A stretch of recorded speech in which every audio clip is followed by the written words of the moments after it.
cold had become a kind of friend, a relentless, unforgiving friend, but a friend nonetheless.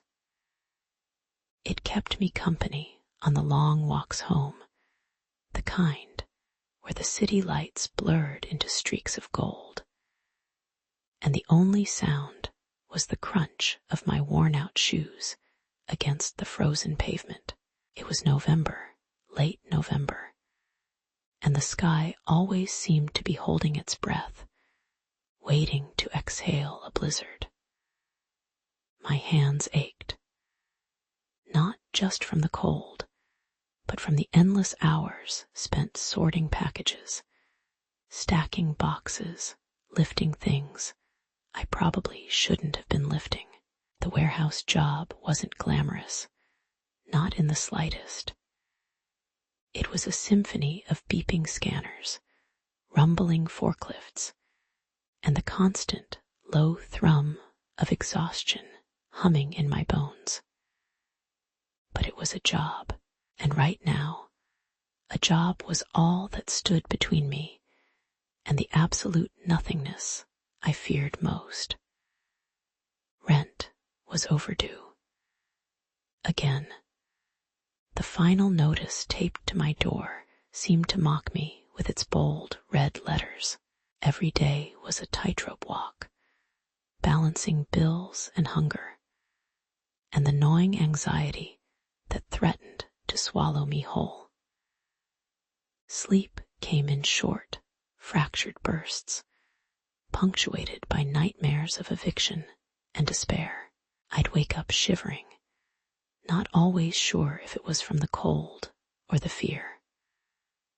One afternoon, rummaging through a donation bin outside the warehouse, I found it. A coat. Not a fancy coat, not a stylish coat, but a thick wool coat that looked like it could stop a hurricane. It was a dark, muted gray, the kind that blended into the background. It smelled faintly of mothballs and something else, something like hope. I tried it on. It was too big, swallowing me whole, but it was warm, gloriously, unbelievably warm. Later that same week, leaving work, I saw her. She was huddled in a doorway, tucked away in the shadows. An older woman, face lined with hardship, thin scarf pulled tight around her neck, the same kind of tired I felt radiating off her in waves.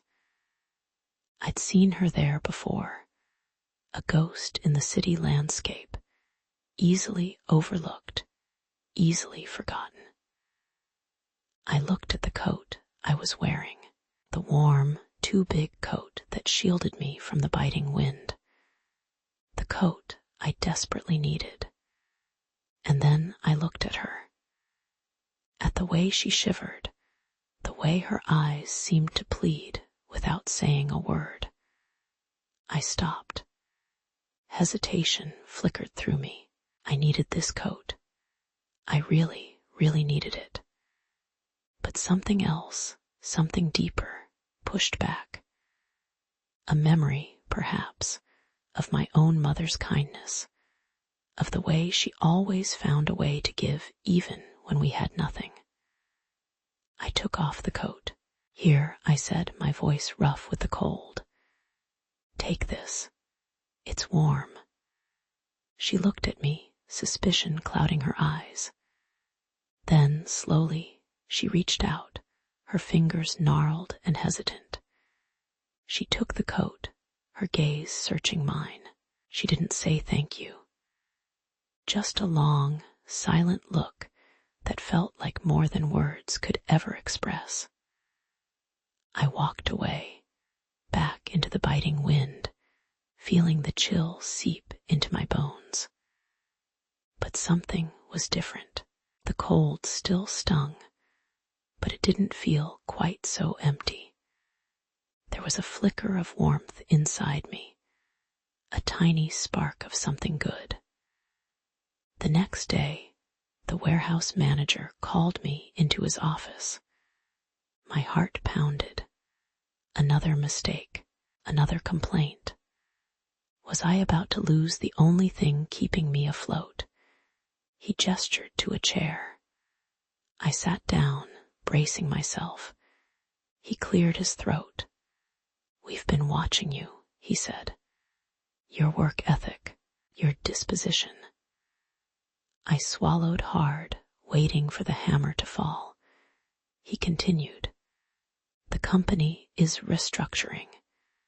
There's a new position, a leadership role. It requires someone with character, someone who understands compassion." He paused, looking me directly in the eye. "We want you to consider it." He slid a file across the desk. On the cover, my name. Beneath it, a title I couldn't even comprehend, a salary that made my head spin. I stared, numb. This couldn't be real. This had to be a mistake. Then he said something that stopped my breath. "Our CEO," he said, "has been working undercover for the past month, evaluating our employees, getting a feel for the company from the ground up." He smiled, a small, knowing smile. She was impressed. The room swam. An image flashed in my mind. The woman in the doorway, the thin scarf, the haunted eyes, the coat. I had given a coat to a homeless woman. I had. But I had also unknowingly gifted it to the woman who held my future in her hands. A woman who saw something in me, not because of what I had, but because of what I was willing to give away. I didn't get a raise. I got grace.